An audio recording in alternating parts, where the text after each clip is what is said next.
Hi everyone, hope you are doing well from wherever you're watching this channel, depending on the time zone.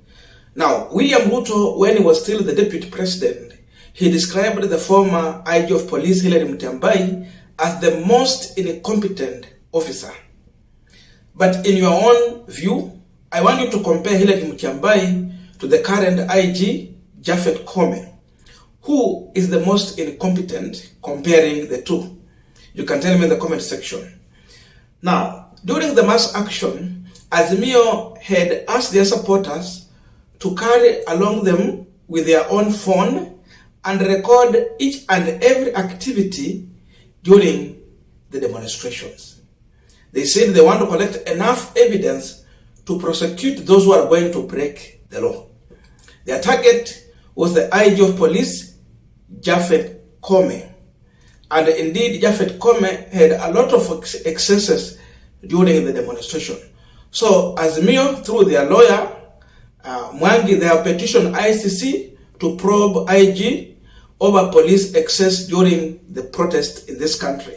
So they want ICC to open a file against Koome over what the opposition is referring to as his own express order to police to kill. Remember, Koome is being accused of forming a wrong police unity that was targeting those who are demonstrating, the Azimio supporters.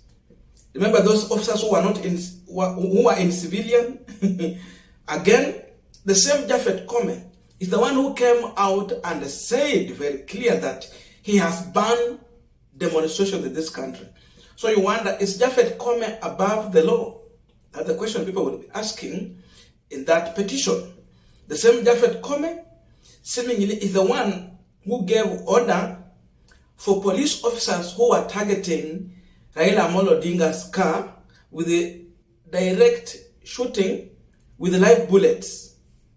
Remember, there was 10 live bullets that was shot direct to Raila Amolo Odinga's car.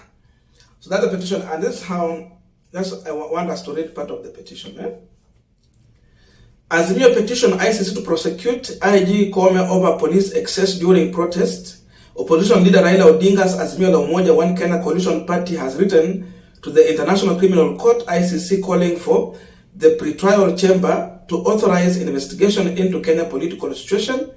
In a letter addressed to the Hague-based court in Netherlands on Friday, Azimio leader representative in the case Paul Mwangi warned ICC prosecutor to open a file against Police Inspector General Koome over what the coalition described as his express order to police to kill and maim opposition protesters. In the letter, Mwangi said Koome has abrogated the constitution right of member of Azimio la Umoja One Kenya coalition party and contravene the constitution of Kenya by usurping power of the judiciary and pronouncing a ban against any exercise of the right under Article 37 by members and the coalition party. Azimio claimed that on April 3, 2023 at 16:30 hours at around the pipeline area of Embakasi South constituency in Nairobi City, a contingent of police officers approached the motor vehicle in which coalition party leader Raila Odinga was being ferried in and fired approximately 10 rounds of live ammunition with a clear intention to kill him. Azimio says that it took the decision to write to ICC seeking, since Kenya is a part of Rome Statute, having signed it on August 11, 1999 and ratified it on March 15, 2005.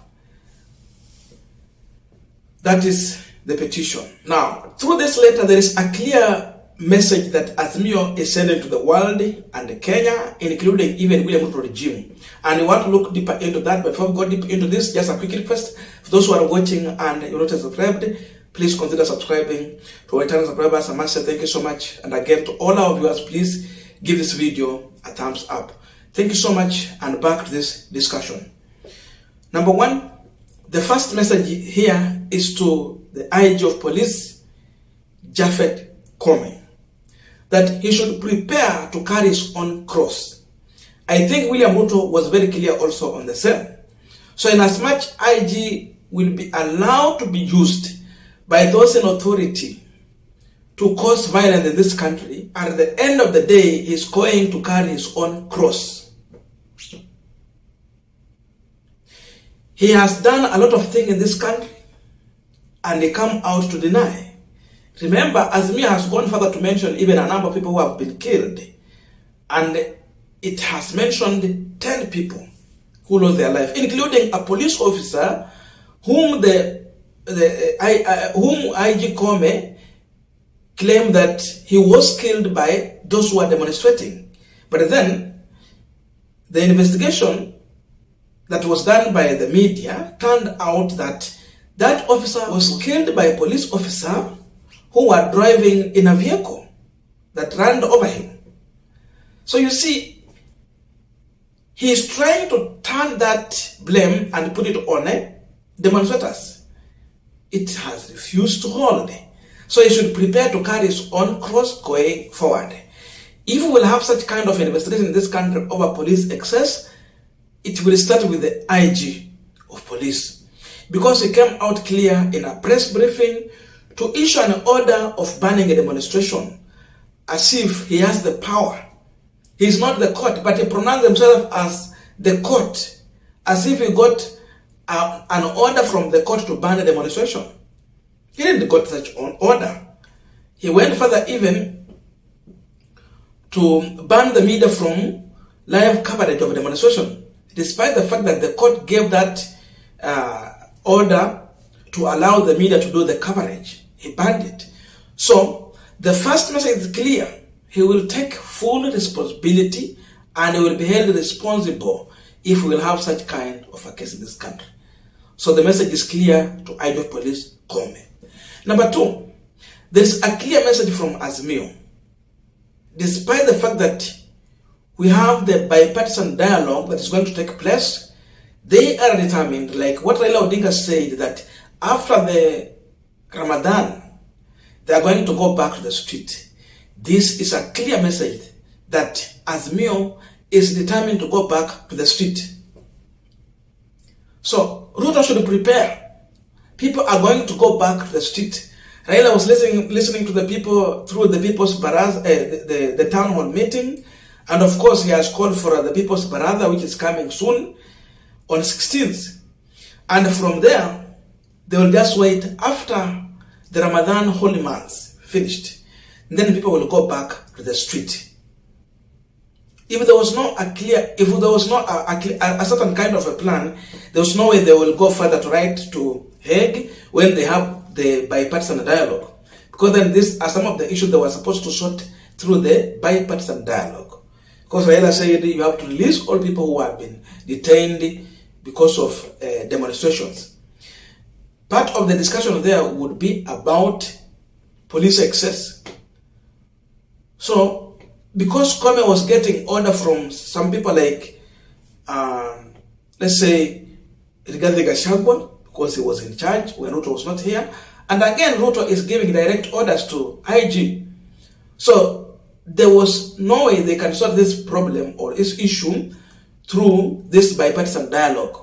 Koome will not be held responsible. The only way to do it is to have an independent body to come and do an investigation in this country. So, this government should prepare for mass action. It is going to come. Again, we have seen how the officers were targeting the media. Remember how they were shooting at the media motor vehicle? They were trying to destroy their gadgets and of course tamper with the information. But the fact is that Azimio has enough evidence. It's also a message to tell this regime that we have been collecting evidence. And at one point we had the Kenyatta saying that they are taking Raila Odinga to ICC. The issue was that, do they have any evidence, concrete evidence, that they can convince ICC to open a case or an investigation on Raila Odinga? The answer is no. But for Azimio side, it is very clear they have enough evidence to convince ICC to open an investigation on some people in this country.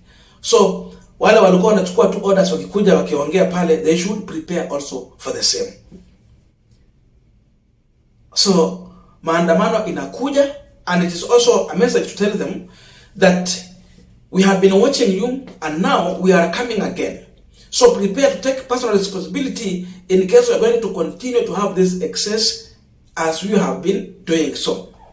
So Koome should prepare on how he's going to handle the mass action in this country going forward, because it's going to come, and seemingly until this government will get it right. If not, mass action will continue. Remember, civil servants are now joining. They are yet to get their salary, and cost of living is not going to go down. We have seen they are bringing in fuel. Wako na miezi sita yenye wanachukua mafuta bila kulipa. But again, despite bringing that fuel in this country, the cost of fuel is not going to go down. That's also a clear message you have to understand. In as much the Kenya Kwanza are celebrating, the other truth that they're not telling Kenyans is that the price of fuel will not go down. So that alone tells you that mass action is going to be so much massive. So Ruto and his regime should prepare for mass action. This letter is a clear indication that mass action is inevitable. So we are going to watch closely on what will happen and bring more of the analysis on the same. I don't know your views on this, but let us meet in the comment section for continuation of this conversation. Otherwise, thank you so much for listening to me up to this far. May good God bless you, and see you in our next video.